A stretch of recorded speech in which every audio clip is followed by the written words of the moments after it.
What would actually happen if you stopped eating for 5 straight days? Would your body shut down? Would your muscles waste away? Would you starve? Or would something entirely different happen? We've been told our whole lives that health comes from constant nourishment. 3 meals a day, snacks in between. Never skip breakfast. Keep your metabolism stoked. Eat to stay strong. Eat to keep energy up. Eat so your body doesn't shut down. But what if that advice only tells half the story? What if the most powerful healing state your body can enter only happens when you stop eating? Not because food is bad, but because constant feeding never allows certain biological switches to turn on.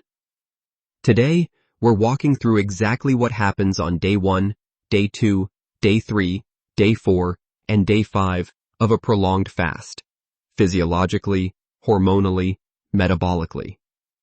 What hormones rise? What hormones fall? What systems repair? What systems reset? Not theory, not hype, biology. And by the end, you'll understand why fasting isn't starvation. It's activation. Why fasting isn't abnormal. It's ancestral. Before grocery stores, before delivery apps, before 24/7 food access, humans did not eat constantly. There were periods of abundance and periods of nothing, days of successful hunts and days of empty stomachs. Our genes evolved in that rhythm. Metabolic flexibility, the ability to switch between burning glucose and burning fat, was essential for survival. Today, we eat every few hours, mostly refined carbohydrates, constant insulin spikes, no metabolic rest. The body never has to reach into its reserves. It never has to clean house. It never has to activate deep repair pathways. Fasting isn't extreme. It's a return to metabolic flexibility. It's a reminder to your genes of how they were designed to function. Now let's walk through what actually happens. Day 1. Glycogen depletion and the insulin drop. Within the first 24 hours, your body burns through stored glycogen. Glycogen is stored glucose in the liver and muscles. It's your short-term energy tank. And for every gram of glycogen, your body stores several grams of water. So when glycogen drops, water drops. That's why many people lose 1 to 3 pounds on the first day. It's not fat yet. It's glycogen and water. But something much more important is happening underneath that surface level change. Insulin begins to fall. And that changes everything. Insulin is the storage hormone. It tells your body to store energy, store glucose, store fat, build, grow, preserve. As long as insulin is elevated, fat burning is locked. Your body will not access stored energy if it believes more energy is constantly coming in. When insulin drops low enough, your body switches fuel sources. This is the metabolic turning point. You are no longer running on incoming food. You are running on stored energy. Your liver begins releasing fatty acids. Your fat cells open up. Energy that has been sitting in storage, sometimes for years, is now being mobilized. And here's the mental shift. You are not eating. You are eating your own stored fat. Your body is finally accessing the energy it has been holding in reserve. That shift alone explains why hunger begins to calm down after the first day.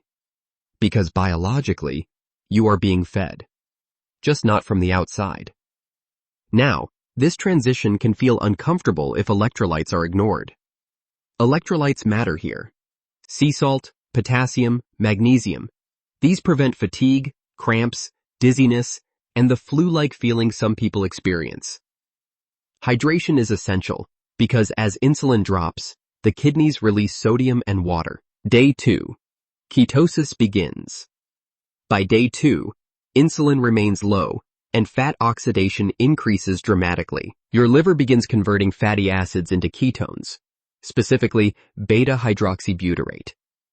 Ketones are not a backup fuel. They are a high-efficiency, clean-burning fuel. They produce less oxidative stress per unit of energy than glucose. They cross the blood-brain barrier easily. Your brain, which cannot run directly on fat, now runs primarily on ketones. This is why many people report reduced hunger, improved focus, calmer mood, mental clarity, stable energy without crashes. Blood sugar fluctuations diminish. Energy becomes steady. And now something deeper activates. Autophagy begins to meaningfully increase. Autophagy literally means self-eating. But it's not destructive. It's intelligent recycling. Damaged proteins, malfunctioning cell parts, old cellular debris, misfolded structures. They are broken down and reused. This is not just detox. This is renovation. Imagine finally clearing out a storage room that hasn't been cleaned in decades. Your body begins cleaning house at the cellular level. And that process only activates when energy is not constantly coming from the outside. Fasting creates the signal. Autophagy executes the repair. Day 3. Deep ketosis and autophagy acceleration. By 72 hours, ketosis is deep. At this point, your body is no longer transitioning. It has committed. Glucose dependence has faded. Fat oxidation is dominant. Hunger often disappears. Energy stabilizes. Mental chatter quiets. This is where many people experience a surprising sense of clarity. Now BDNF, brain-derived neurotrophic factor, rises. BDNF is often called fertilizer for the brain. It supports neuroplasticity, learning, memory, mood stability, synaptic repair. When BDNF rises, your brain becomes more adaptable. Connections strengthen. Cognitive flexibility improves. This may explain why extended fasting has been associated with sharper thinking and improved mental resilience. Now autophagy intensifies. Earlier, it began. Now, it accelerates. Damaged mitochondria, the energy factories of cells, are broken down and replaced. This process is called mitophagy. Mitochondrial dysfunction is associated with aging, neurodegeneration, metabolic disease, cancer progression, chronic fatigue states. When mitochondria are inefficient, cells produce more oxidative stress and less usable energy. Fasting activates cleanup at the cellular power plant level. It's not just clearing debris, it's upgrading energy infrastructure. The immune system begins resetting, but to preserve lean mass, protect connective tissue, and safeguard muscle during energy scarcity. Stem cell signaling increases. And upon refeeding, regeneration accelerates. Your body prepares for renewal. This is strategic pruning before rebuilding. The gut lining, which turns over every few days, gets a break. No incoming irritants, no constant digestive demand, no mechanical stimulation from food. Growth hormone also supports fat mobilization and cellular repair. Day 4. Fat adaptation and hormonal sensitivity. By day 4, your body is fully fat adapted. Fat burning peaks. Hunger is minimal. Inflammation markers decline. Mental clarity often deepens. Now something subtle but powerful happens.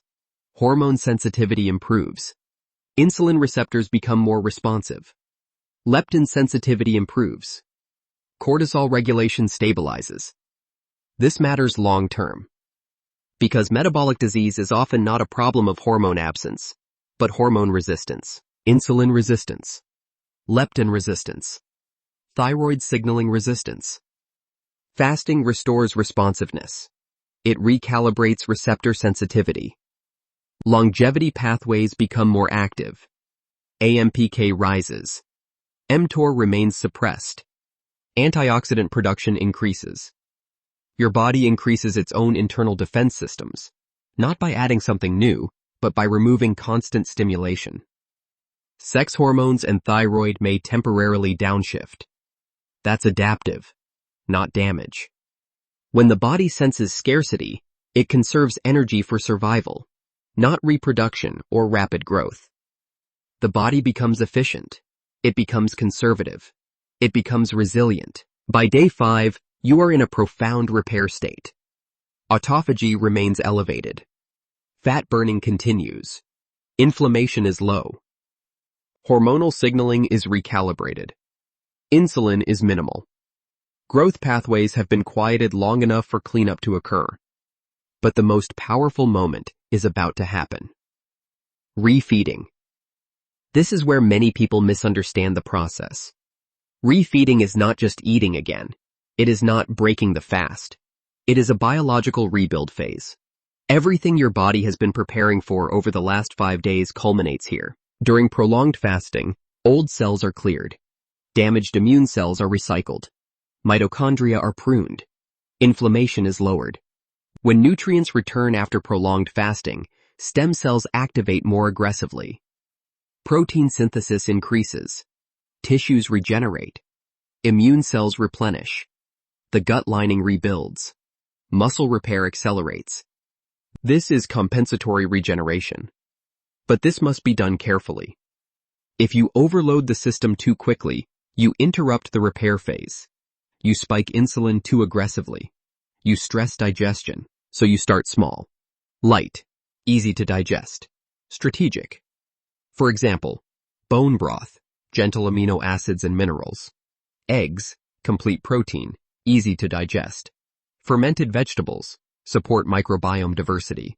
Small portions of healthy fats. Wait. Let digestion restart gradually. Let stomach acid resume normal production. Let pancreatic enzymes come back online. Then, over several hours, or even a day, increase portions. Avoid sugar and large carb loads immediately after a fast. The body is primed for repair, not overload. A sudden glucose surge can create unnecessary oxidative stress. When done properly, the rebuild phase amplifies the benefits. Stem cells differentiate more efficiently. Immune balance improves. Muscle preservation strengthens. Metabolic flexibility is reinforced. This is where resilience is built. Why this is so powerful? Fasting flips biological switches that constant feeding never allows.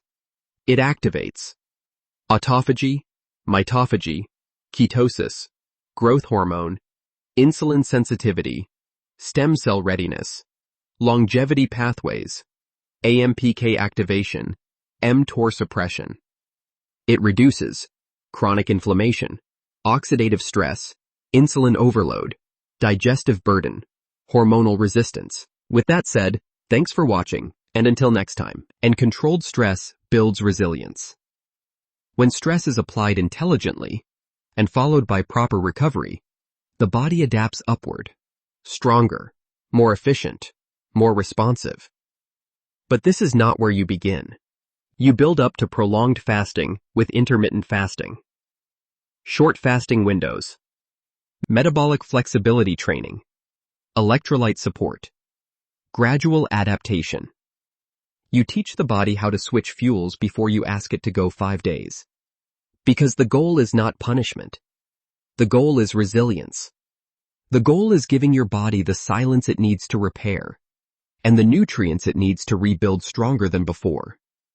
When done responsibly, strategically, and intelligently, fasting can be one of the most powerful tools for metabolic restoration.